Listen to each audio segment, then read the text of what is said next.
Izin ya. Izin para kiai semua. Astagfirullahaladzim. Astagfirullah. Ustaz ya Sayyidi. Assalamualaikum warahmatullahi wabarakatuh.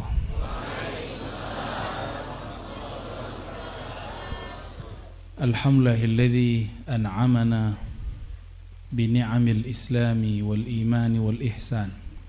Asyhadu an la ilaha illallah wahdahu la syarika lah. Wa asyhadu anna Muhammadan abduhu wa rasuluh.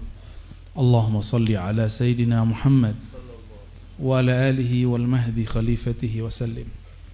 Allahumma inna natawajjahu ilaika binabiyyika nabiyyina Muhammad ya Sayyidana ya Rasulullah. Inna natawajjahu bika ila Rabbina fashfa' fina fa'awsilna ila Rabbina fa'awsilna ila Rabbina fa'awsil kulla salikin kulla man qala la ilaha illallah bihaqqika inda rabbika ya sayyidi ya abati ya abana ya aba arwahina ya sayyidana ya Rasulullah. Al-Fatihah. A'udzubillahi minasyaitonir rajim.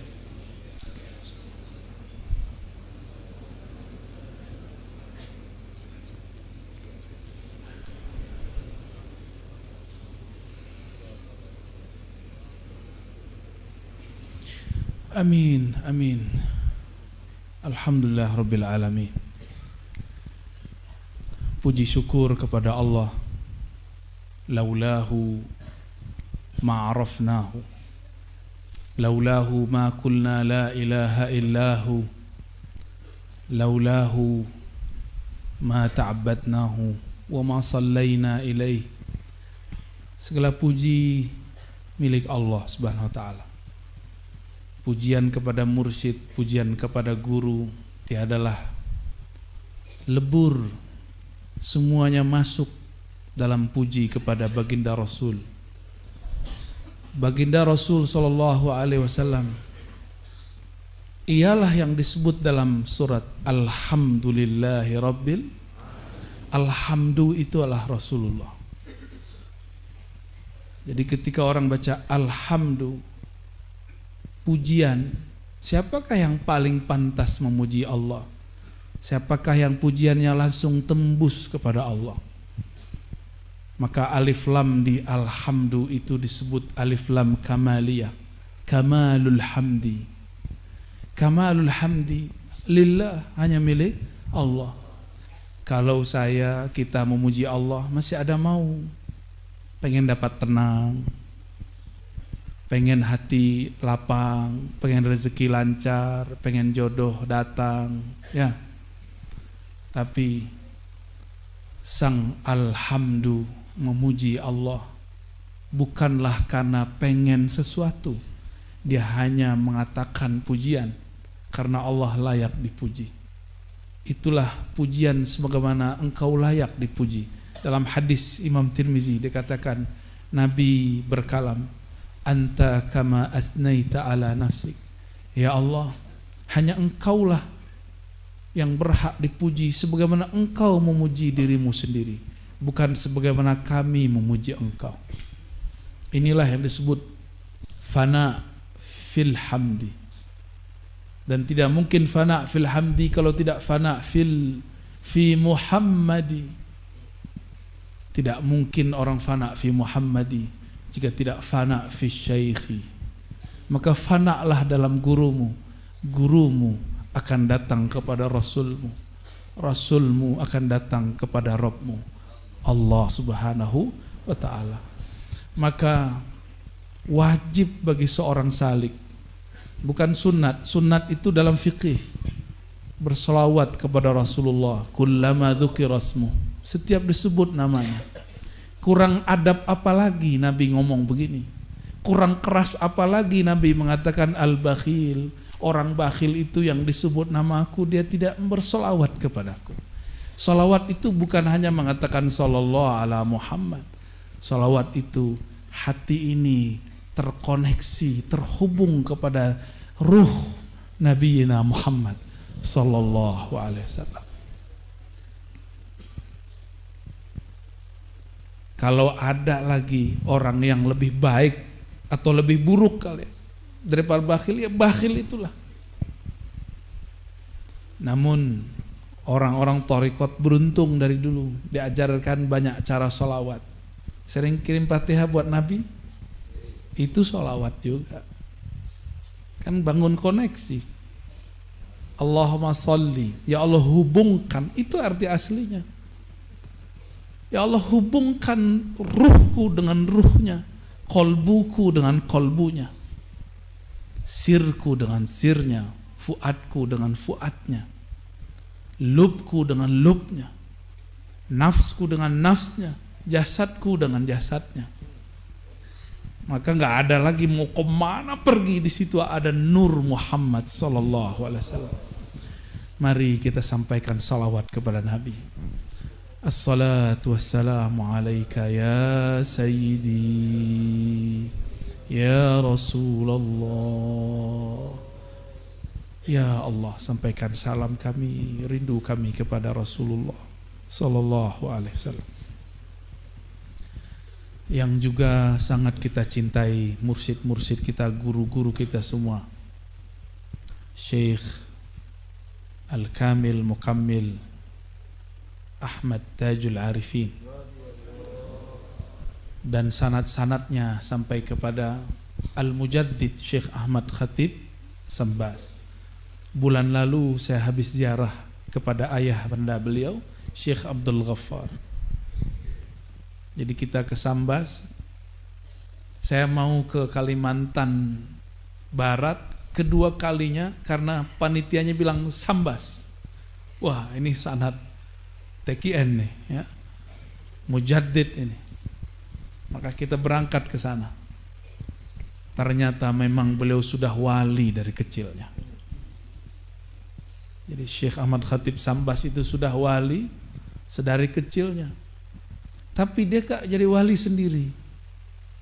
Dia seorang yatim piatu. Dia seorang yatim yang membesarkannya pamannya. Berkah doa pamannya itulah dia disertakan dalam wusul kepada Allah Subhanahu wa taala sebelum dia dewasa.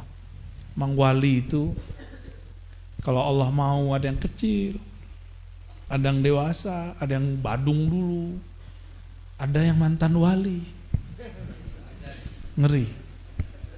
Mantan wali itu mengerikan. Ada yang di sidang wali, dia tetap wali. Itu mending, kayak Sayyidina Al-Hallaj, itu wali yang disidang oleh wali, tapi dia nggak pernah dipecat karena yang terjadi pada dirinya hak. Kalau kita kan hak sampai nggak tahan mengudut ya. Nggak apa-apa ya. Semoga keluarga dalam Pangersa Umi diberkahi oleh Allah dan ruhaniyah Abah Zazen, mata'allahu fi tilkal awalim wa rafa'a darajata wa raqahu ila a'lal iliyyin ma'a asy-syuhada wal 'arifin. Amin ya rabbal alamin. Begitu juga sahabat saya, saudara saya Kiai Haji, saya manggilnya Ajengan aja lah ya, lebih enak. Ajengan Aang gitu. Agak bandel dikit soalnya bahasanya. Agak seneng nyebutnya. Ya. Kalau ada kiai begajulan, ini kiai apa nih? Ke motoran. Orang motoran nyampe nggak jelas. Ini motoran pada tawasulan. Alhamdulillah ya, ada juga model begini. Kan ada lagi yang motoran tapi bidah-bidahin kita ya enggak? Tahu lah orangnya. Biker apa? Oh berarti Ajengan Aang biker bid'ah. Oh wajib. Yang antum makruh. Muka-muka makruh. Waktu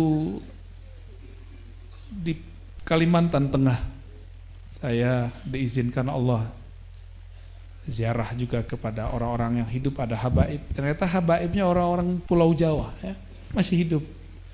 Ngasih hadiah kitab yang syekhnya sudah datang juga ke sini, Syekh Fadil, mentahqiq kitab Sayyidi Syekh Al-Qutub Rabbani, Syekh Abdul Qadir Jailani. Ini pesan dari Nabi Allah Khidir. Kalau nyebut nama Syekh Abdul Qadir, tambahkan Al-Qutub Ar-Rabbani.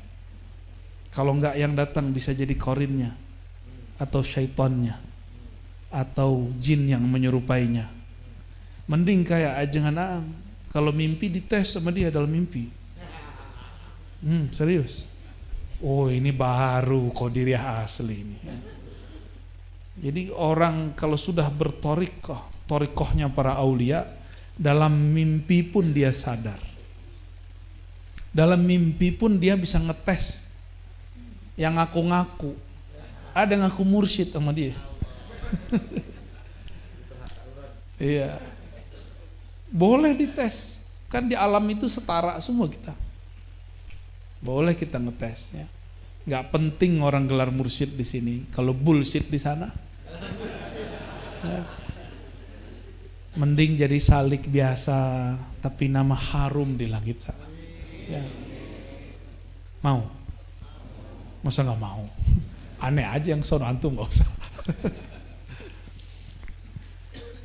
Saya tertarik baca bagian pertama dari Maqamul Ma'rifah saja. Ini untuk membuka. Apa kata beliau? Ma'rifatur Rahman a'la maratibir rijal wa asma ma lahu salikun raqa. Ini sudah cukup. Mengenal Allah Ar-Rahman a'la maratibir rijal, itulah makom tertinggi para rijalullah. Rijal-rijal Allah boleh juga disebut kekasih-kekasih Allah, orang-orangnya Allah. Kenapa enggak disebut nisaullah? Karena rijal bukan lagi berarti maskulin, laki-laki. Rijal di situ artinya pejuang-pejuang Allah. Karena yang diwajibkan berjuang, berjihad di jalan Allah itu rijal.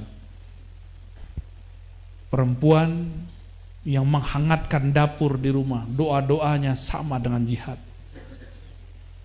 Maka jadi perempuan jangan sedih. Yang sedih jadi kita nih.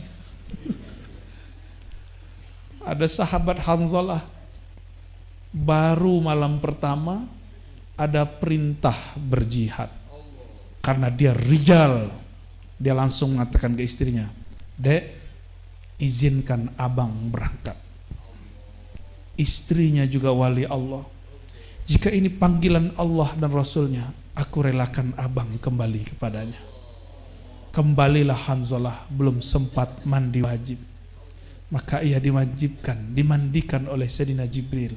Itulah satu-satunya orang yang dimandikan langsung oleh Sayyidina Jibril. Semoga kita nanti dimandikan oleh beliau. Maka jadilah rijal, jadilah pejuang-pejuang Allah. Dan pejuang-pejuang Allah ini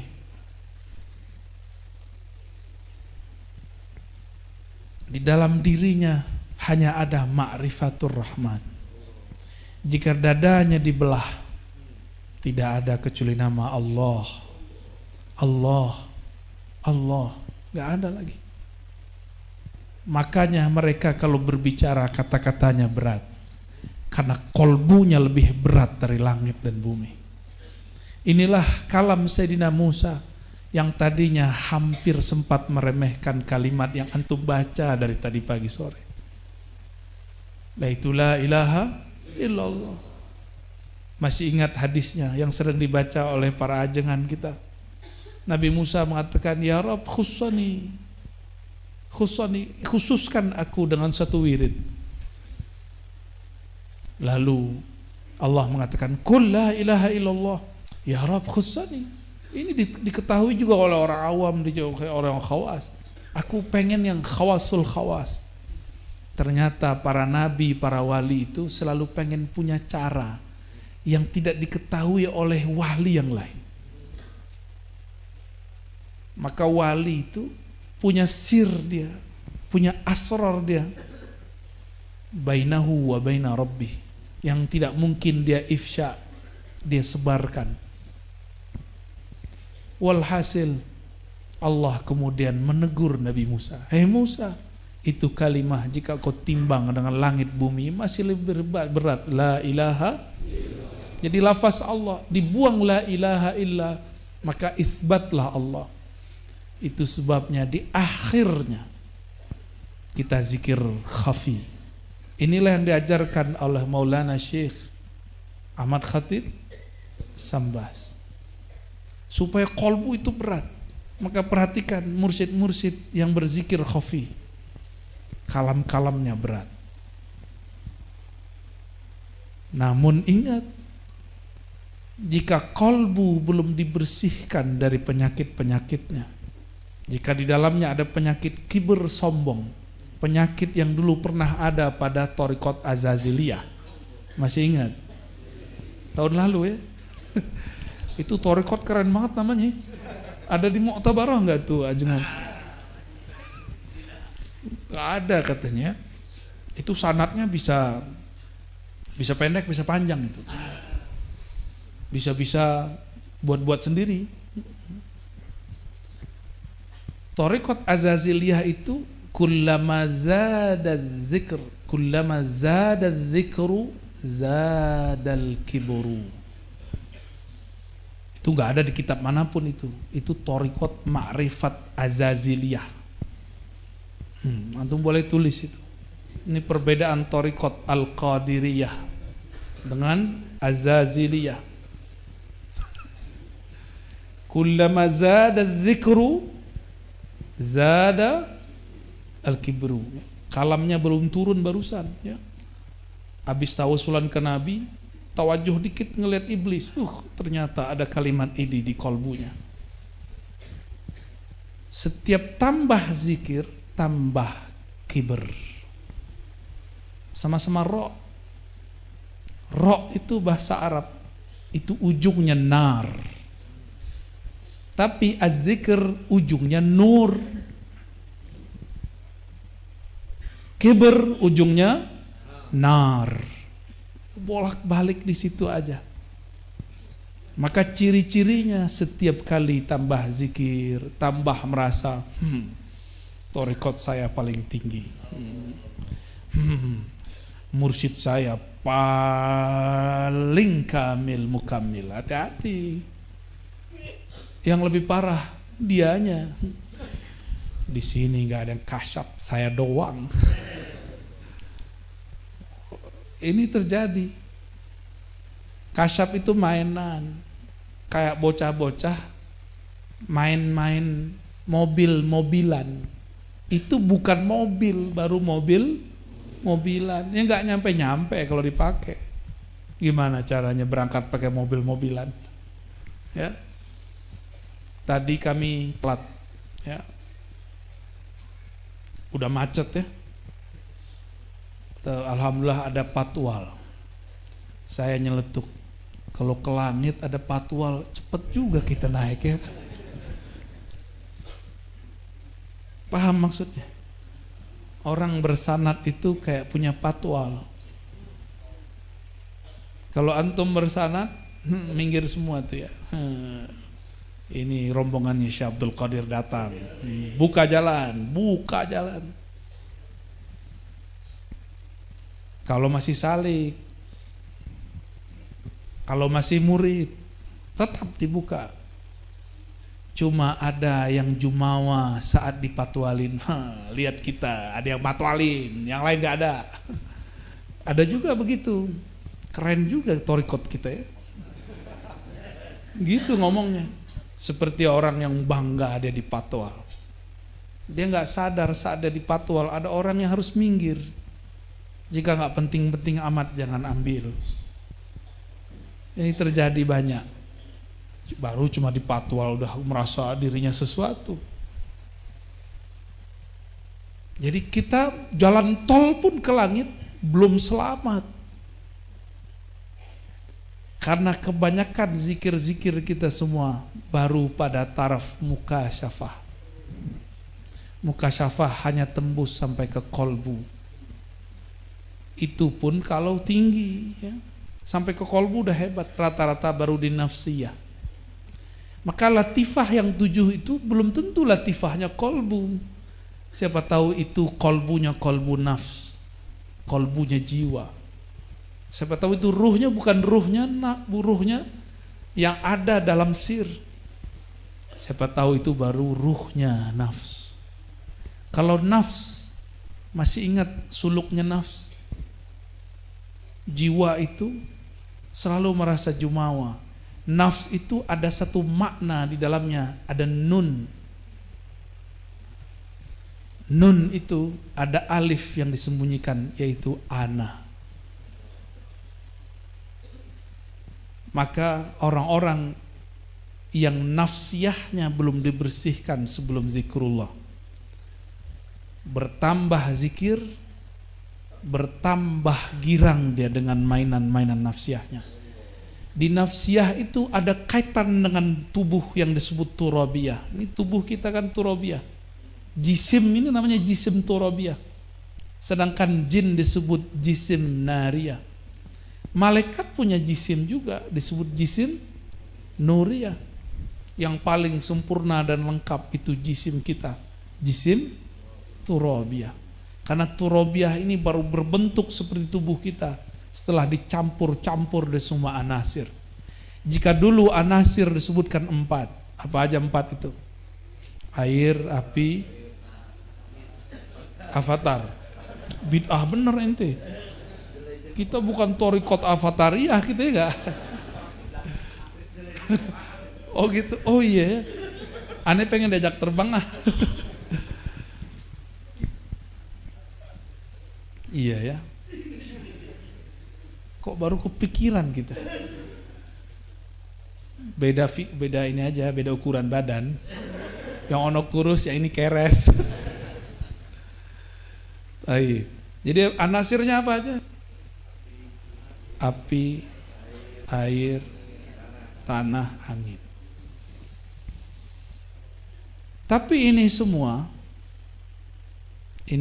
baru jadi itu dengan lafaz kun. Kun ini ada 2.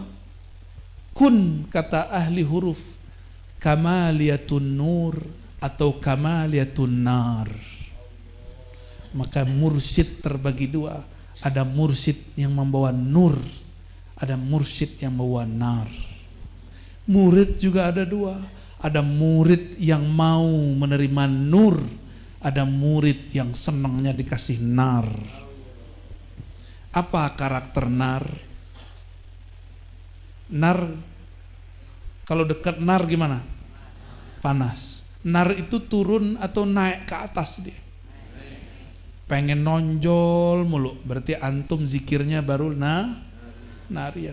Itulah sebabnya jika orang berzikir dengan thariqah yang benar, terbakar badannya, terasalah panas. Ini ngurusin nafsiyah namanya. Jangan takut, cukup diobati dengan sholawat kepada Rasulullah. Jadi kalau kita panas badan zikir, pegang dadanya, baca assalatu wassalamu alaika ya sayyidi ya aba ruhi, boleh begitu ya. Salam atas engkau wahai sayyidi, wahai ayahanda ruhku.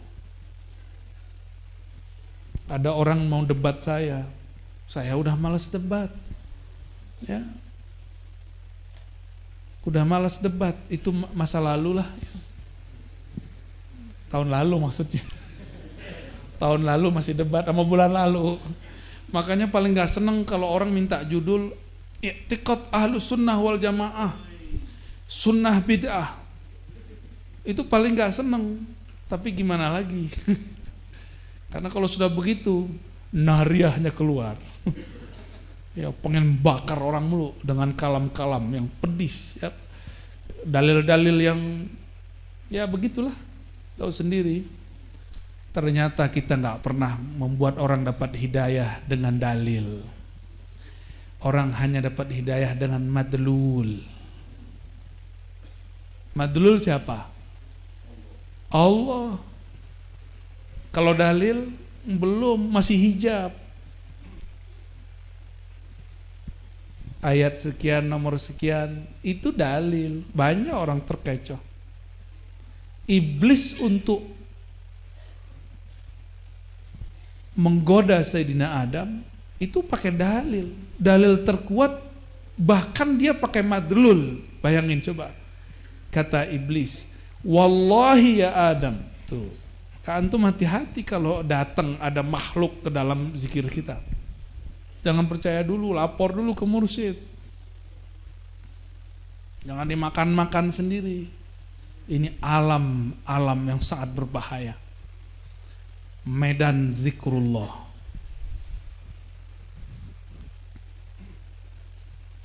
Kalau itu terjadi, di-keep, disimpan, gak usah diceritakan. Takut nanti jadi nariyah, suka pamer. Ya, di sini ada bab afatul auliya, afatul arifin. Gila sekali ini kitab ini. Kok dia tahu wali bisa dipecat ini dari kitab ini? Ya, kalau wali bisa dipecat, mursyid apalagi? Apalagi wakil talqin. Ya salam, ya, maaf ya wakil talqin. Mengerikan ini alam. Ya. Orang jadi presiden bisa diturunkan, demo semua orang turun, Soeharto turun. Yang demo cuma mahasiswa, tapi yang main di belakangnya kan bukan mahasiswa. Itu kan walayatul dunya, kewalian dunia. Kalau walayatul akhirah sama. Bisa-bisa makhluk di langit itu demo, ya Allah, ini orang gak pantas jadi wali engkau. Kenapa masih dijadiin wali? Dia tiap kali menyebut nama engkau, zadal kibr, tambah sombong dia. Dia merasa dengan zikirmu dia sakti, padahal yang sakti hanya engkau. Betul-betul berat tantangan kita ke depan. Maka musuhnya torikot Robbani ini nanti juga orang torikot nur melawan torikot nar. Maka Nabi mengatakan di hadis Abu Daud, ya, sebaik-baik orang, ya, man qatalahum au qataluhu. Qatala di situ bukan berarti membunuh, ya, bisa berarti berperang, bisa bermakna qatala walaupun lafaznya mujarrad. Karena ini lafaz boleh berganti-ganti, tabadul. Kadang qatala bermakna qatal, kadang qatala pun tidak bermakna qatala ataupun qatala, tapi makna la'ana. Contoh, qatalahumullahu anna yufakun. Surat apa itu? Kebanyakan zikrullah ya, sampai kebakar hafalannya. Surat apa itu? Surat Quran, bukan surat setan pasti. Itu adanya di surat apa bro? Aneh ganti deh, gak pakai salik deh. Kali pakai bro akhi berubah ya. Kalau pakai akhi berubah nanti aja. Akhi itu surat apa akhi? Ukhti. Qatalahumullahu anna yufakun. Itu di surat apa itu? Hah? Suratnya lebih serem lagi judulnya. Al-Munafiqun. Antum surat Munafikunnya doang hafal ya? Bolehlah. Qatala bukan bermakna berperang. Allah enggak layak untuk disebutkan kata perang pada dirinya, karena dia maha kuasa, semua alam ini tunduk kepadanya. Maka qatala berarti la'ana, ya. Begitu juga kata qatala mujarrad bisa bermakna la'ana. Sebaik-baik kaum yang qatalahum, yang menyerang mereka, yang melawan mereka, au qataluhu, atau diserang, dilaknat mereka. Ya. Udah disesatkan orang belum? Udah belum? Antum nggak sah jadi wali kalau belum disesatkan orang. Minimal jadi salik dulu lah ya. Udah disebut gila belum? Belum. Disebutnya apa? Kok kamu teriak-teriak gitu aja ya? Apa tuh? Tuhanmu tuli, digituin ya? Kalau ada orang nanya begitu jawabnya gimana? Yang tuli bukan Allah, yang tuli hati saya. Kita merendah saja depan dia. Gak usah emosi, itu ujian kiber. Jadi ujian ini bukan ketika zikir terus rasa sombong datang, enggak. Allah kirim orang untuk ngetes. Di kolbumu ada kiber atau di kolbumu ada Allah Al-Kabir. Ada orang nanya, kok Allah kan maha mendengar, maha melihat, maha dekat, ngapain kamu zikir keras-keras? Emang gak bisa zikir diam-diam aja gitu? Ya, pengennya kan begitu kan? Jangan-jangan nih ada yang mantan nih yang bertanya begitu nih. Ada beberapa wajah sih ya, kita lihat. Ya jidatnya berbicara begitu soalnya. Kebaca deh gitu ya. Jawabannya gimana? Itu tes emosi. Kita nih kunnya nar atau kunnya nur. Jika ada orang yang lagi gelap hatinya, kita terangi atau kita bakar. Kan dia lagi gelap itu hatinya. Gelap itu bisa lihat sesuatu enggak? Maka tidak bisa melihat sesuatu, kita sebut jahilun. Orang yang jahil tidak tahu jalan. Buta dia jalannya. Kalau begini, kita bimbing dia. Membimbing orang gak mesti dengan mengajarinya, tapi bisa dengan merendahkan diri kita. Bisa dengan melembutkan hati kita. Cukup katakan, wahai Tuan, wahai saudaraku. Kalau orang-orang di sinetron lama itu kemana? Kisana. Sana. Wahai Tuan, yang tuli itu bukan Robku, bukan Robmu. Yang tuli itu aku. Ntar kan dia mikir-mikir. Orang pakai kopiahan, pegang tasbih masih bilang dirinya tuli. Terus abdi kumaha. Wah, lolos ya? Bahaya nih kalau lolos. Gak balik-balik ntar deh.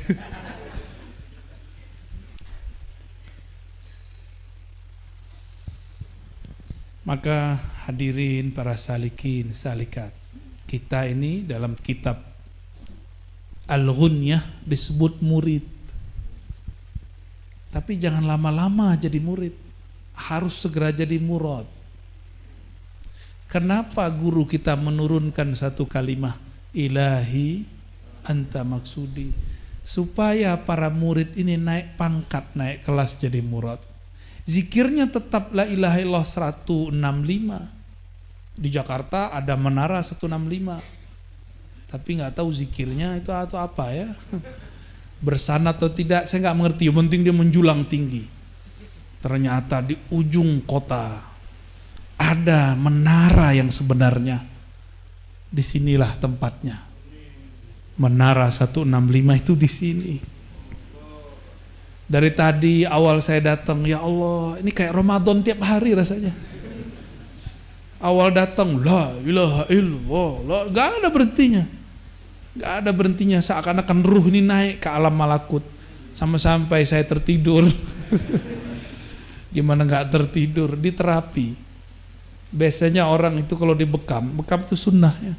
Orang tarekat harus dibekam. Mau ngamalinnya? Nabi naik Mi'raj ke langit. Kata Jibril, wahai Muhammad, suruhlah umatmu berbekam. Itu waktu di langit tuh, langit ke-7. Maka disebutlah bekam itu dawa'us samawi. Ad-dawa'us samawi, pengobatan langit. Ini filosofinya nanti nyambung ke zikrullah. Orang supaya sehat harus siap dulu disayat, ditusuk. Itulah yang disebut riyadhah. Harus ada yang dibuang supaya duduknya bisa tahan lama. Ini kalau tadi nggak dibekam nih, Saya tidur sampai sekarang. Ya, nggak kuat duduk di sini. Udah tepar ini dari kemarin ya. Sok-sok tepar. Padahal ada napas lain ya. Makanya Nabi SAW ketika punggungnya berat nggak minum obat, kepalanya berat, kalau antum berat karena utang ya. Nabi kalau berat kepalanya bekam, berat punggungnya bekam. Sunnah, coba diamalkan ya. Saya usutlah sejarahnya, maklum muncul nafsiyah dosennya. Wah, orang kampus, masa ini dari langit, bukannya ini dari Cina. Kita cek sejarahnya, ternyata bekam itu bukan dari Cina tapi dari India. Yang dari Cina itu yang pakai kop tuh, plok. Nah itu dari Cina itu ya.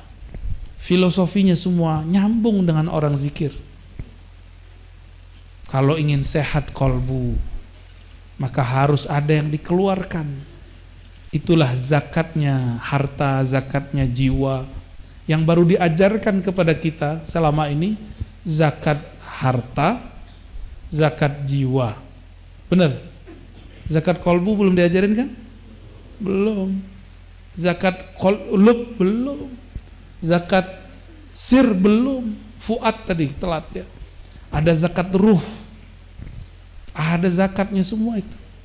Karena zakat berarti meningkat. Supaya meningkat maka penghalangnya harus dibuang. Tadi ya jangan cerita sama saya. Beliau kalau ada cerita asik semua. Emang tukang dongeng sih ya.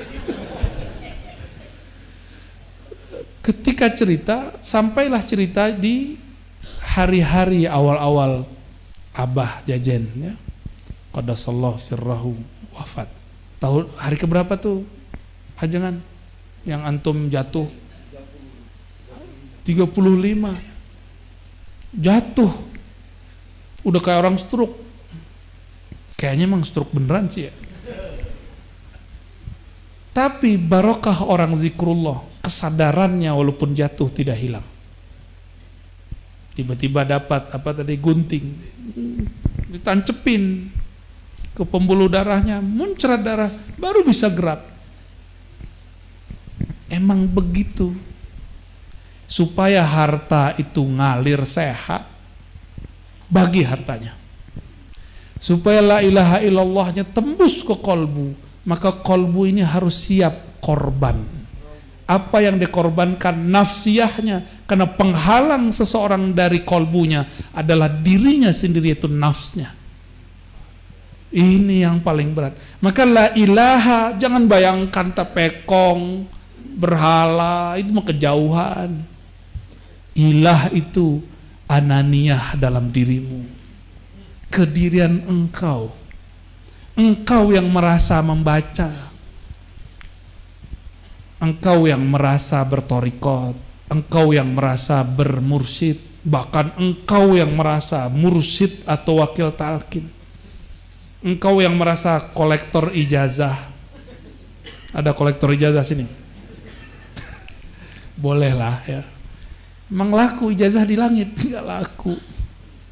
Kalau enggak masuk nama kita ke dalam kolbu Nabi, kita enggak terima di langit. Hatta Nabi Muhammad SAW, nama Muhammad kan banyak. Naik ke langit, ditanya oleh Khazinus Sama, man ma'ak? Jibril, di belakangmu siapa? Bersama kamu siapa? Itu Muhammad. Muhammad yang mana? Masih naik protokoler biasa. Karena masih bawa jasad. Nabi Muhammad pasti pakai jasad. Kata Sayyidina Jibril, qad bu'itha ilaih. Itu Muhammad yang dapat bi'tsah. Langsung merinding Khazinul Jannah. Dia kan sholawat kepada Rasulullah. Oh, ini yang saya tunggu-tunggu. Silakan lewat. Jalan masuk. Maka kalau kita belum punya nama ruh, wafat sudahlah guru kita, zikir tidak banyak, maka yang bisa mengangkat itu sholawat kepada Sang Muhammad sallallahu alaihi wasallam. Maka thariqat sholawat itu thariqat mustaqil. Kalau saya menyebutnya ini thariqat azaliyah, bukan azazil. Azazil pakai ain, ini thariqat azaliyah. Apa dalilnya? Innallaha wa malaikatahu yusalluna 'alan nabi. Itu aja dulu. Sesungguhnya Allah itu hadis atau qadim? Hadis apa qadim? Dicipta atau mencipta? Apa yang dimaksud qadim? Man la yasbiquhul adamu, yang tidak pernah tidak ada, yang ada sebelum kata ada, bahkan ada sebelum kata tiada, bahkan ada sebelum orang yang tahu istilah ada. Ribet kan? Emang ribet kalau belajar sifat 20. Maka lebih enak belajar la ilaha. Itu lucu itu kitab ya. Kitab, saya kan pengajar kitab As-Sanusiyah itu, Dusuki. Capek-capek debat kolal Mu'tazilah, kolal Jabariyah, kolaki, laki, lukula, kala, sampai udah jadi Dracula kita baca kitab. Di ujung kata mu'alif, semua yang saya jelaskan itu terkumpul cuma dalam 2 kalimat. Sedih saya baca kitab ini. Di prank. Oh, ntar marah nih Syekh Sanusi. Sorry Syekh Sanusi. Umat akhir zaman disebut ikhwan. Ya. Bolehlah ngomong begini ya. Apa kata beliau? Semua yang saya jelaskan itu terkumpul dalam kalimat 2 aja. La ilaha illallah Muhammadur Rasulullah. Tapi beliau pun tidak memberikan kaifiatnya. Begitu adabnya. Padahal Imam Sanusi ini imam wali Allah. Pangkatnya sampai kepada kutub. Tapi dia tidak beberkan karena dia tahu ini kitab bukan kitab tasawuf, ini kitab pondasinya tasawuf. Kaifiatnya nanti baca ya, ambil dari kolbunya para wali. Jadi sebenarnya metode mengambil jalan zikir dari pusar ke ubun-ubun itu harus diambil dari mursyid yang hidup. Kalau enggak, takutnya nanti seperti kawan saya. Dulu di kampung kami ada thariqat Samaniyah. Samaniyah ini gabungan Khalwatiyah dan Qadiriyah. Jadi Qadiri juga. Zikirnya sama seperti zikirnya Abah Anom, persis sama. Abah Anom itu kan bahasa Sunda. Kalau kami bahasakan ke bahasa Arab, Syekh As-Saghir ya, atau ya Syekh muda lah. Di kampung saya juga ada seorang Syekh yang umurnya hampir sama, bahkan ada yang lebih tua, namanya Syekh muda Abdul Qadim. Ada Syekh muda Abdul Malik anaknya. Bergelar, jadi emang orang-orang muda yang dapat gelar Syekh disematkan kata muda di depannya. Syekh muda. Dan mursyid kita itu kebanyakan jadi mursyid emang lagi muda. Saya punya guru dapat ijazah kemursidan, ada yang umur 20 tahun. Sekarang umurnya 70 tahun lebih. Berarti sudah berapa tahun dia jadi mursyid? 50. Tapi kata dia, waktu saya ketemu marah-marah dia sama saya. Saya di sidang langsung. Ar-Razi, kenapa Abu ya? Gara-gara ente ini. Ada apa Abu ya? Kalau salah adab tolong ditegur. Gara-gara ente, aneh belum tidur setengah bulan. Loh maksudnya apa? Gara-gara ente ngaji di alam YouTubiyah tentang keharusan, kepentingnya talqin zikir. Orang tiap malam minta talqin zikir sama beliau. Nggak tidur-tidur 15 hari. Jadi beliau walaupun dia jadi mursyid lebih dari 50 tahun, nggak pernah serepot itu. Beliau marah tapi sayang sama saya. Ya. Seneng, antara seneng sama apa tuh? Nafsiyahnya bilang gua capek, tapi ruhnya girangnya bukan main. Inilah yang dia tunggu-tunggu dari zaman ke zaman. ketika orang-orang memburu talqin. Tapi di Sukabumi orangnya suka langit. Mereka cari talqin tanpa perlu mendengarkan YouTube saya. Di sini dulu dari mana-mana orang sudah datang untuk bertalqin. Bener nggak? Tanpa perlu ada itu kan wali YouTube. Yang penting kan wali kutub. Kutu kupret.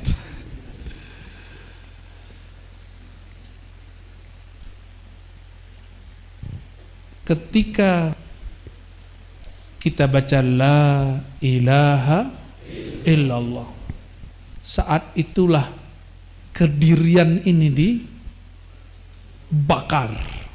Kalau dia emang susah, bakar aja. Kalau terbakar, makanya ada orang teriak. Kalau cuma la ilaha illallah, ya kadang dia ngikut-ngikut aja tuh ya. Ini apa sih rasanya? Jadi ada orang yang menuhankan rasa. Menuhankan rasa. Rasa jadi berhala. Emang kalau nggak dapat rasa nggak mau zikir ente? Ya. Kalau nggak ada deg di kolbunya, ada ser gitu ya, nggak ada merinding-merindingnya, nggak mau zikir lagi. Allah bilang ya udah ente nggak usah zikir, ane nggak butuh. La ilaha illa ana. Ya. Makanya sebelum zikrullah, sebelum kenal Allah, Sayyidina Musa diperintahkan, jangankan serbannya, jangankan doktornya, jangankan kemursidannya, jangankan nama torikotnya, sendalnya harus dicopot. Fakhla na'alaik. Bertelanjanglah engkau datang kepada Allah dalam makna yang sesungguhnya. Buang kita bisa baca kitab. Saya udah khatam kitab apa? Alfiyah. Apa urusannya ente kata khatam Alfiyah sama zikir di sini? Nggak ada urusan. Ya. Banyak kok mursyid nggak hafal Alfiyah. Bahkan ada imam nggak pernah ketemu Alfiyah. Imam Syafi'i. Bener nggak? Jangan berhalakan Alfiyah. Ini jadi hijab sama santri. Guru kita ngasih alat, ngasih tujuan. Alat ini kalau sudah sampai kita di tujuan, kita nggak perlu baga-bagain alat. Bisa nggak antum jelasin la ilaha illallah dengan Alfiyah? Kalau bisa, itu baru teori, baru sisi lughah la ilaha. Ya. Kita kan punya kaidah malam yadzuq lam ya'rif. Yang tidak pernah merasakan la ilaha illallah itu, maka dia tidaklah disebut orang yang arif. Maka arif ini ada 4 tingkatannya. Ada arif dengan asma Allah. Inilah kebanyakan salik murid. Bahkan mursyid baru di sini. Kebanyakan. Maka mereka menyembah nama, menyembah angka, menyembah ritual, menyembah khalwatnya. Maka nanti cek aja kalau ketemu. Beneran tuh cerita ajengan lagi tuh, aneh didongengin. Anehnya aneh percaya aja. Apa kata dia? Saya ketemu mursyid di sono, nggak usah sebut namanya ya. Si mursyid nanya-nanya Masya Allah. Ya, torikotnya antum apa gitu ya? Ngeri sekali. Dia nggak tahu yang ditanya macannya. Untung macannya sudah bertorikoh. Kalau enggak, langsung nyakar itu. Ketika dijawab, Masya Allah, torikot saya Qadiriyah, Naqsyabandiyah, Abah Anom, Suryalaya. Kalau di tempat di luar sana, kalau orang sebut TKN Abah Anom, orang ngomongnya apa? Torikot ente nggak ada suluknya. Kena dia ya, kena prank. Ternyata mursyid bisa kena prank. Akhirnya bukan jadi mur lagi, jadi bul jadinya. Ini akibat kena bul itu. Dia kira satu-satunya jalan kepada Allah cuma khalwat ala mereka. Khalwat kan macam-macam. Ada 2 khalwat kata Syekh Bahauddin. Diambil dari kalam Syekh Abdul Khaliq Al-Gujdawani. Diusut-usut ternyata sanadnya kepada Sayyidina Balya bin Mulkan Al-Khidir alaihis salam. Apa kata beliau? Ada khalwah fil jalwah. Ada khalwah fil, apa artinya? Berkhalwat hatimu ketika tubuhmu dalam keramaian. Kolbumu tetap menyebut, memandang namanya meskipun badanmu berkiblat ke dunia. Udah begitu belum? Aneh aja belum. Jangan ketipu ya. Ini teman saya di prank juga sama mursyid saya, namanya Abuya Syekh Hasan Basri Al-Qadiri As-Samani An-Naqsyabandi. Kata guru saya ini, aku ini tidak punya keramat, aku ini ahli kitab, gak punya keramat. Nafsku masih nafs amarah, belum mutmainnah, gak pantas jadi mursyid, gak kasyaf. Itu yang datang rame hari Selasa, malam Rabu. Saya waktu itu umur 13 tahun, 14 tahun. Selasa depan benar, sepi, yang datang cuma Ar-Razi dan Abuhu. Yang lain kita tunggu sampai jam 11, gak ada yang datang. Sepi itu zawiyah, sepi itu surau.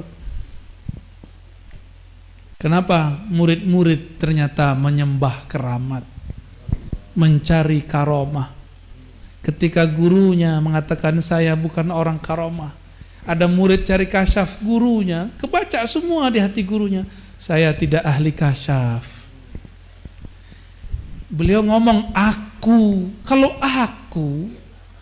Ar-Razi, kalau Abah Zezen, Abah Anom, Abuya Hasan Basri, itu tidak kasyaf, tapi dikasyafkan oleh siapa? Allah. Nggak ada kita punya kasyaf. Maka kalau ada mursyid mengatakan saya sohibul kasyaf, itu kasyful izar. Itu baru sohib. Tahu izar nggak ente? Mancung mah santri. Mana nih yang nggak santri nih? Karena remen kita nih mantan pemabuk nih ya. Mabuk sama Allah. Ya. Izar artinya apa? Sarung. Nanti pakai celana sih bid'ah. Ya. Kalau kasyful izar mah kita tiap hari ya. Bener kita nih ashabul mukasyafat. Saya baru dapat setelah setahun. Si murid ini gak pernah datang lagi. Wafatlah seorang mursyid kami, memang banyak kasyafnya, tersebar kasyafnya sampai ke penjuru negeri. Ketika kami melayat menghantarnya ke pandam kuburan, ke pemakaman, kata beliau, ini orang yang hadir saat itu, saya udah gak mau lagi datang sama Abuya Hasan Basri. Loh kenapa abang? Enggak kasyaf. Dia terhijab sama kitab kuning. Ya salah. Mursyid dinilai oleh murid. Kira-kira gimana tuh? Tinggian murid ya? Hati-hati ente ya. Ngomong wakil talqinnya ono lebih tinggi dari yang ini. Ente aja jadi wakil talqinnya ya. Mursyid yang ono lebih tinggi dari mursyid yang ini, berarti kita minimal setara sama dia ya. Emang udah setara belum? Ini beberapa kan ada yang ngomong begitu, kan ada laporan ya. Laporannya lewat malaikat ya. Malaikatnya bukan raqib atid, ada malaikat yang lain, gak boleh disebut namanya ya. Ada murid ngomong begitu, kalau zikir di Sukabumi enak, kalau di Sukaono nggak enak. Ngapain? Bumi ini subur. Kata Sayyidina Khalil Ibrahim, wahai Muhammad, Surga itu subur tanahnya, tapi belum ada tumbuhannya. Maka tumbuhkanlah dengan subhanallah, alhamdulillah, la ilaha illallah, Allahu akbar. Kenapa di Sukabumi? Kampung apa nih namanya? Ajengan Nagrok. Kayak nama alam mana gitu ya. Kampung Nagrok. Ini kalau pakai bahasa Arab anak ronggi gitu ya. Tenggelam. Gorkun.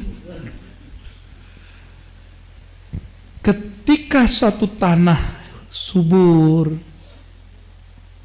kalau nggak ditumbuhkan pohon, dia tidak ada yang tumbuh, nggak ada kesejukan di situ. Kenapa zikir di tempat ini sejuk? Karena ada yang rajin menanam. Ada yang dititipkan lahan, dia tanam terus, ditanam terus. Tumbuhlah, bukan di ladangnya tanah, tapi di ladang kolbunya murid. Makanya murid setiap kali datang kayak merasa dipupuk. Tumbuh lagi, tumbuh lagi. Kalau kita punya tanaman, tidak diurus, dia berbuah, tapi isinya angin. Kita punya padi, gak pernah dikasih pupuk, gak pernah kita bersihin rumput-rumputnya, gak pernah kita airin. Apa yang terjadi? Hapak, hampa gitu kali ya. Cocok logi, cocok ya? Cocok, alhamdulillah. Hampa bener, nggak ada isinya. Dia berbuah, hanya enak dilihat, tapi tidak enak. Ketika diolah sedikit nggak bisa. Ketika dijemur ngambek, kabur. Coba lihat, ketika padi dijemur, maka berpisahlah mana yang bagus, mana yang tidak bagus. Bukan sebelum dijemur, diapain namanya itu? Ketika kita puter-puter pakai angin itu loh. Di tapian. Aneh dapat kamus banyak hari ini nih. Masya Allah, Allah Maha Kaya. Bahasa sangat banyak. Di tapian ya. Itu udah misah. Itu kan guru itu dia putar-putar, itu kincir anginnya, tapian ya, untuk mengaduk-aduk murid. Si murid ini ketipu nggak dengan kalamnya, tersinggung nggak dengan ikhwannya, baper nggak dalam khidmahnya. Katanya mau khidmah, tapi nggak mau berkorban perasaan. Ente harus korban perasaan kalau khidmah. Jangankan perasaan, kita bahkan korban waktu bersama anak istri. Korban waktu bahkan bersama diri kita sendiri. Hak tubuh untuk tidur pun dikurangi kalau khidmah. Bahkan diri kita ini pengen dihormati, pun kita bakar semua itu. Kita malah menghormati orang. Itu puncak khidmah. Puncak khidmah ayyakuna salik abdan khalisan mukhlisan. Itulah makom khidmah tertinggi. Inilah makom Sayyidina Anas. Sayyidina Anas tidak pernah minta digaji. Dia khidmah setiap hari. Tapi karena ibunya sangat pengertian. Ibunya yang datang, ya Rasulullah, anakku sudah khidmah hampir 10 tahun. Dia sangat tulus cinta kepada engkau. Mohon gajinya gak usah dikasih, apapun gak usah diberi. Minta doa aja wahai Rasulullah. Nabi kalau doa yang aminin selangit bumi, kira-kira gimana? Antum kalau doa sekamarnya belum tentu diaminkanlah. Apa doanya Nabiuna Muhammad SAW? Allahumma aksir malahu wa auladahu waghfir lahu wa adkhilhul jannah. Ya Allah, ampuni Anas bin Malik, banyakkan anak keturunannya. Berarti banyak juga harimnya. Berat. Dan yang ketiga, ampuni dia, masukkan dia ke surga. Adakah doa gaji yang lebih hebat dari 3 ini? Dijamin doa di dunia, dijamin dicintai oleh lawan jenisnya dan banyak anak-anaknya, dijamin masuk surga. Ada gaji lebih tinggi dari itu?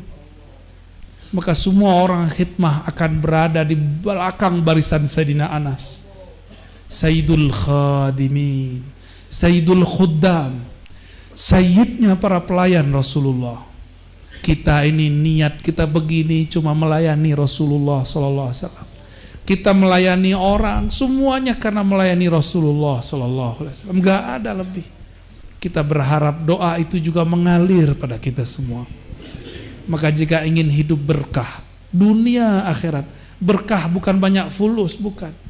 Berkah ketika sang pemberi berkah memandang kepada kita. Sekali Allah memandang engkau, Dia selama-lamanya memandangmu.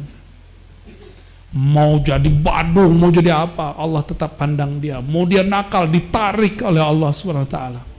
Mau diganggu syaitan 70.000 syaitan, akan diselamatkan oleh Allah kalau Allah sudah pandang. Dan orang khidmah itu, dia punya 2 senjata dalam dirinya. Pertama, al-yaqin bila syak.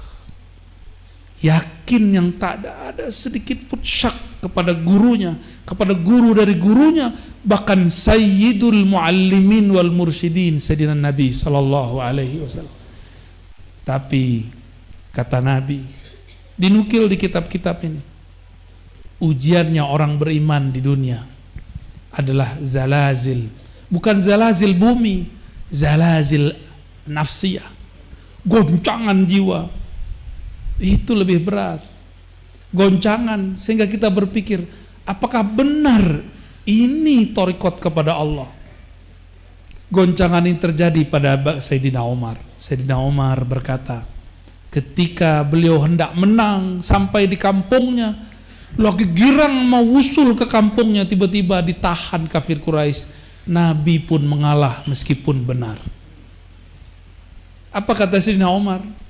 Ahakun dinuna arasulun anta. Apakah benar agama ini? Apakah benar engkau seorang rasul? Itu goncangan besar pada Sayyidina Umar. Nanti ketika kita berjuang, berkhidmah, tiba-tiba ada rasa itu muncul. Benar gak ini nih? Ya, nyambung gak sih ini? Ada perasaan itu gelisah. Kegelisahan ini asyaddu min azabin nar. Maka orang-orang di dunia yang berjuang, azabnya didahulukan, yaitu azab nafsiyahnya. Inilah yang disebut al-azab al-adna, siksaan yang ringan. Ringan ini, mending kita disiksa di sini daripada disiksa di sana. Maka berkhidmahlah kepada guru, berkhidmahlah kepada majlis, Allah akan angkat orang-orang itu. Ya. Dan yang kedua, apa yang ada pada diri orang yang khidmah? Kalau sudah yakin bila syak, kita sebut dengan tasdik. Dan yang kedua apa? Yang merusak tasdik apa? Syak tadi. Orang sudah jalan, diberi kepercayaan, diberi amanah, yang merusaknya apa? Khianah. Maka orang-orang yang sudah dapat ijazah zikir, udah dapat zikir-zikir asrar, sekarang dia punya tantangan berikut. Apa itu? Khianat. Ini yang paling berat. Banyak murid-murid khianat. Maka kembali ke cerita tadi, ketika majelis guru saya sepi, bertanyalah salah satu dari kawan saya yang masih bertahan tapi sesekali, wahai Tuan Syekh,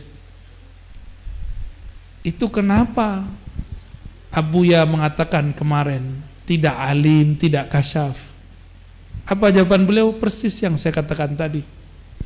Kalau Buya Hasan Basri tidaklah kasyaf, tapi murid salah faham. Murid mengira yang kasyaf itu adalah guru, Itulah pemberhalaan terhadap guru. Ini juga nggak boleh. Maka kadang-kadang mohon maaf para wakil talqin, kita ini kadang jadi hijab untuk murid-murid. Kita pun harus bertelanjang di hadapan Allah Subhanahu wa ta'ala, supaya murid tidak tenggelam dalam memandang kita, tapi dia tenggelam dalam memandang Allah yang kita sebut. Ini perlu sekali. Ujian orang yang dapat amanah, amanahnya takut diambil. Padahal amanah kan suka-suka yang ngasih. Kalau diambil, ambil aja, yang penting ridho. Gimana? Antum diangkat nih jadi mursyid, terus dicabut, mau nggak? Malu ya? Apa kata dunia? Gitu ya? Itu nafsiyah yang bermain. Ya, nafsiyah yang bermain. Jam berapa nih aja kan? 1 kurang. Waduh, salaman 2 jam.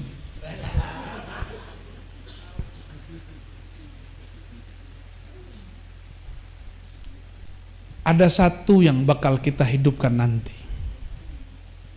Selain kajian-kajian ma'rifatullah, sanad-sanad khirqah, sanad talqin, sanad khirqah.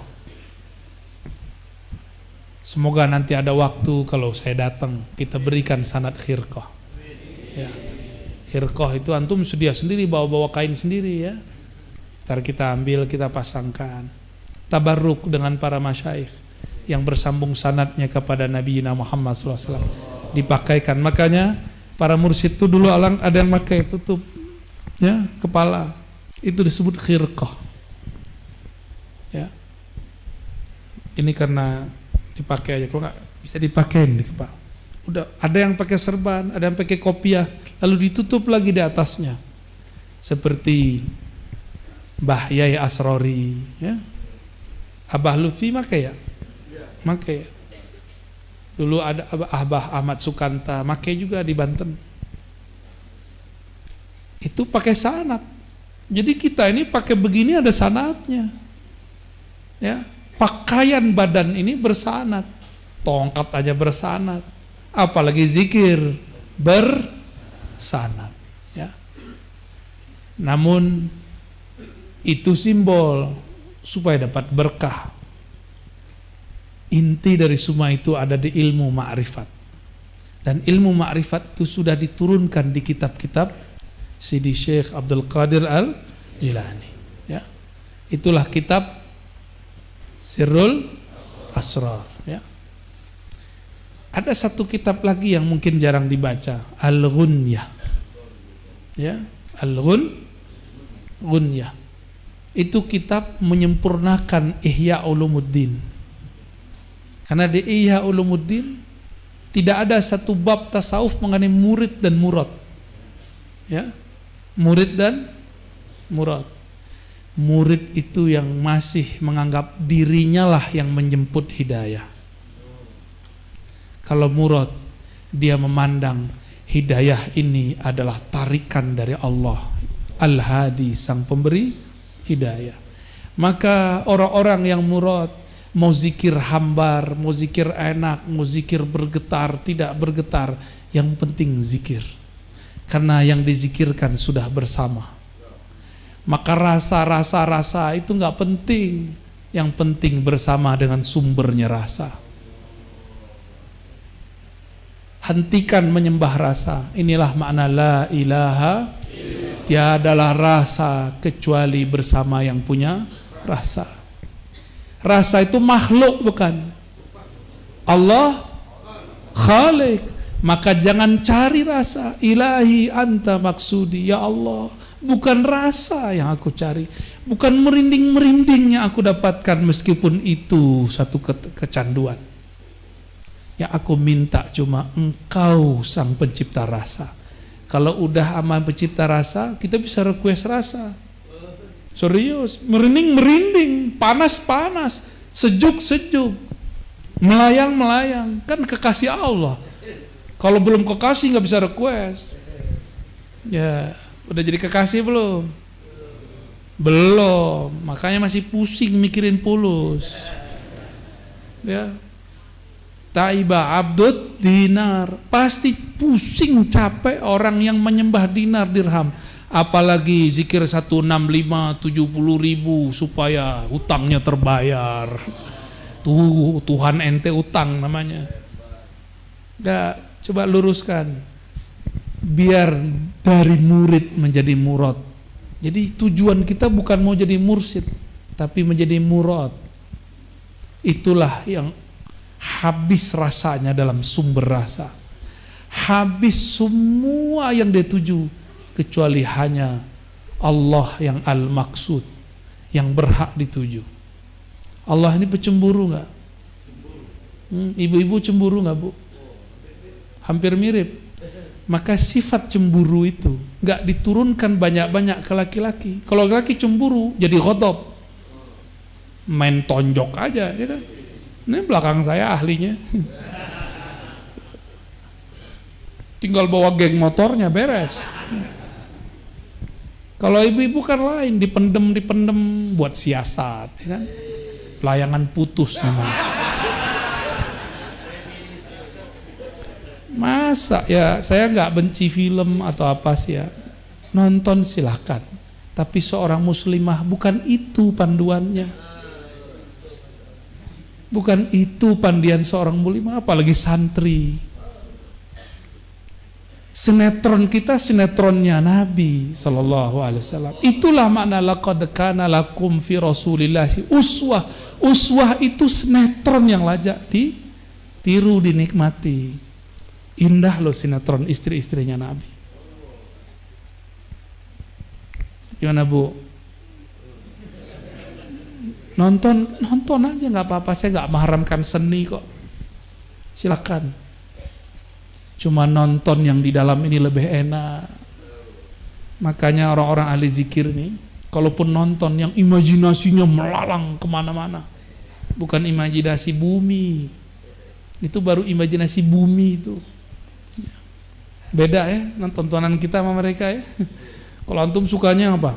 Tembak-tembak, gitu, atau kungfu. Abah Anom aja senang film kungfu loh. Karena membangkitkan imajinasi. Tapi imajinasi kita beda dengan makhluk halus di samping kita ya.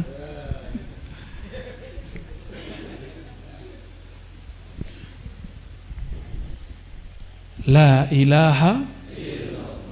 Kalau orang la ilaha illallah berumah tangga, pasangannya bukanlah berhala.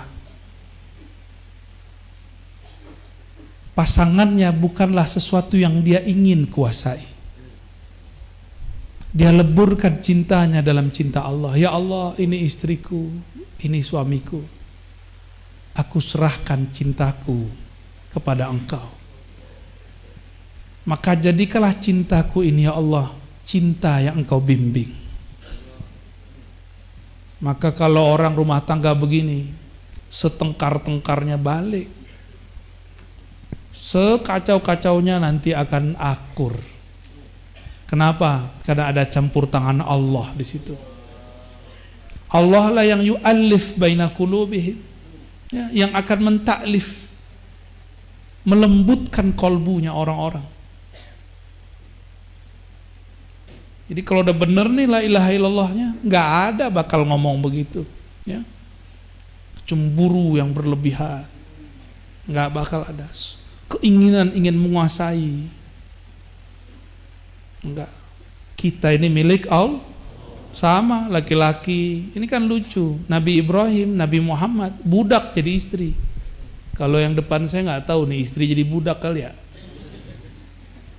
Beda ya.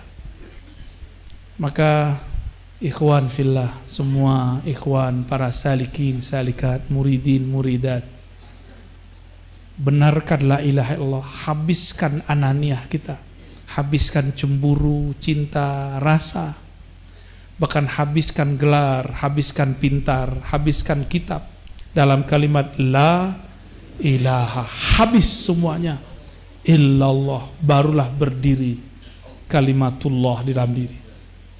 Barulah benar izzah itu milik Allah, milik Allah. Inilah yang disebut uzkurullah. Ingatlah Allah, la'allakum tuflihun. Semoga kalian beruntung. Orang-orang inilah yang beruntung. Jika Allah sudah bertahta dalam jiwa, Allah sudah menatap nama, oh ada namaku dalam dirinya. Allah tidak tega kalau kolbu ini tersusahkan sedikit oleh harta.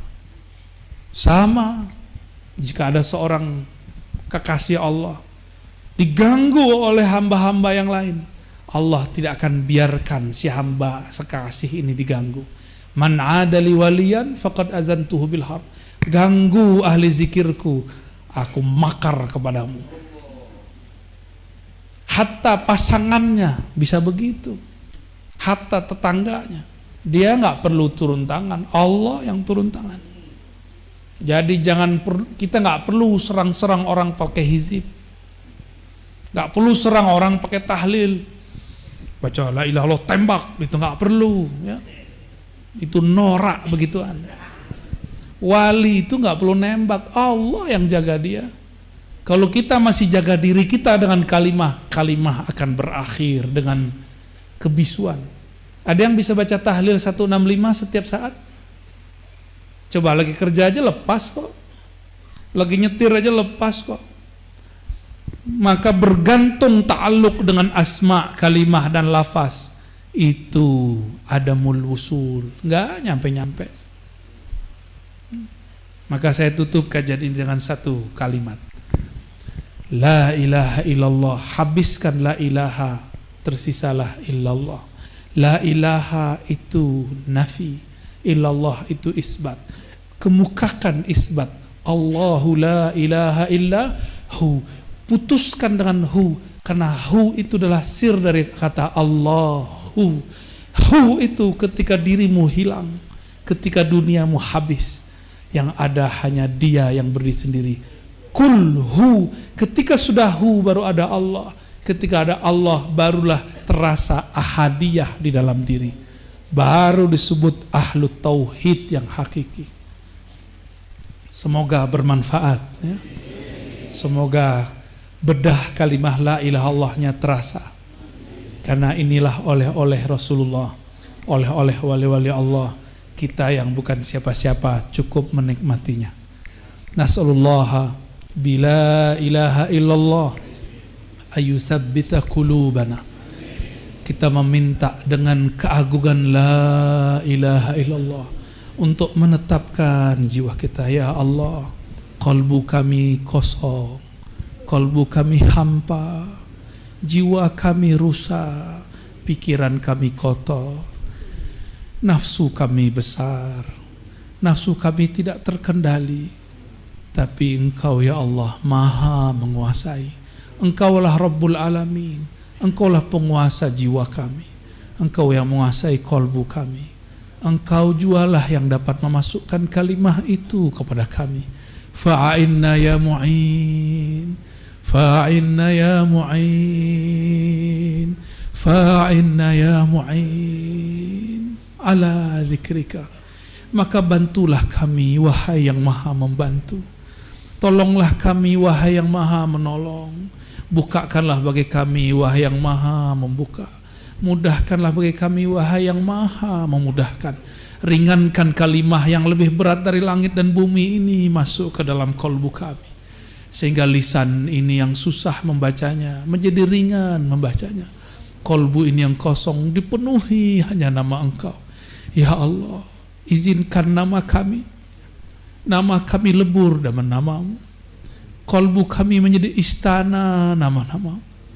Istana subhanallah, istana alhamdulillah, istana Allahu akbar, istana la ilaha illallah, istana la haula wa la quwata illa billah. Ya Allah, ampuni guru-guru kami, ampuni orang-orang yang mendidik kami, maafkan khidmah kami yang tidak sempurna, karena hanya Engkau yang maha sempurna.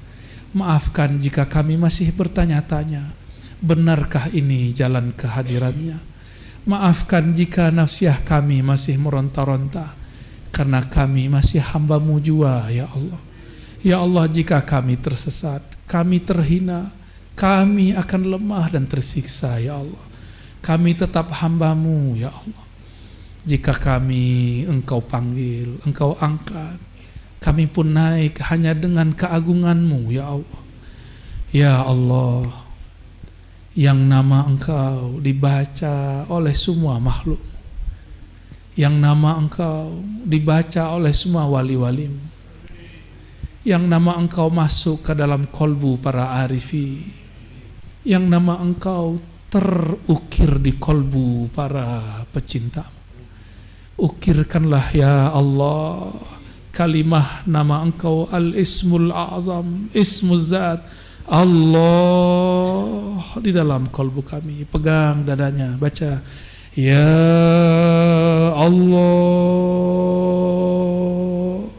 yang lembut, ya Allah, dihentakkan, tegur dia, kagetkan dia, kalau perlu tampar dia, bangunkan, baca wahai kolbuku nama Allah. Ya Allah,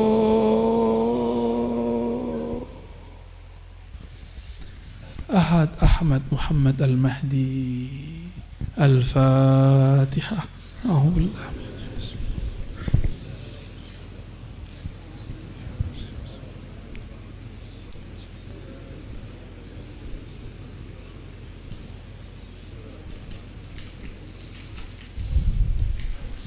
وصلى الله على سيدنا محمد وعلى آله والمهدي خليفته وسلم والحمد لله رب العالمين. دستور يا سيدنا يا رسول الله، دستور يا سادتنا الأولياء، دستور يا سيدنا سيدنا.